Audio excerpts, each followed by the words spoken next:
ఈరోజు ప్రభుత్వం రిలీజ్ చేసిన లెక్కలే ఒక అంకెల గారడీలాగా కనిపిస్తుంది.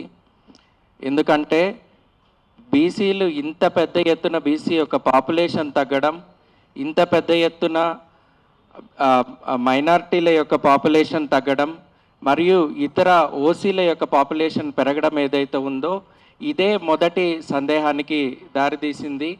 ఈ సందేహంతో లోపలికి వెళ్ళి చూడగా ప్రతి విషయంలోనూ ప్రతి ఊర్లోనూ లెక్కలు తప్పులుగా ఉన్నట్టు తెలుస్తుంది.